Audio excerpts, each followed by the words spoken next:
El monestir de Santes Creus va ser fundat l'any 1158 i va comptar amb la protecció dels reis catalans, especialment Pere II el Gran i Jaume I el Just.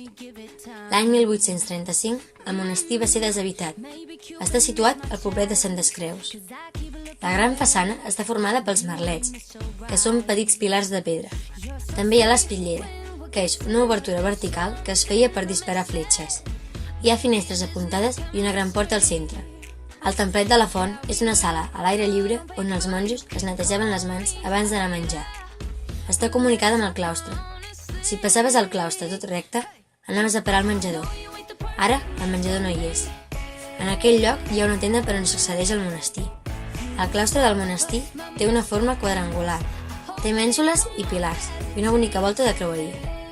El claustre és un lloc on els monjos podien llegir llibres. A les parets hi ha les tombes d'alguns senyors feudals.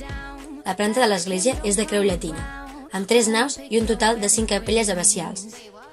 Hi ha els sarcòfags de Pere el Gran en una bañera de pòrfir i l'almirall Roger de Llúria als seus peus.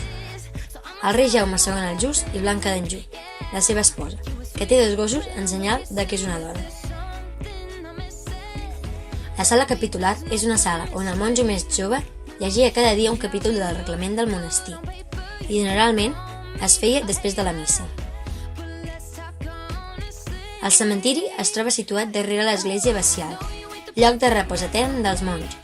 La rosassa i les 3 finestres volen representar la Santíssima Trinitat, Déu, una sola naturalesa, simbolitzada per la rosassa i 3 persones, Pare, Fill i Esperit Sant, representats per les 3 finestres. Des del claustre podem pujar al dormitori, que és una gran sala amb arcs apuntats. Es tracta d'una àmplia nau, il·luminada per finestres d'arc ogiva. I aquest ha sigut el meu treball de Santes Creus. Moltes gràcies per la vostra atenció. Espero que us hagi agradat.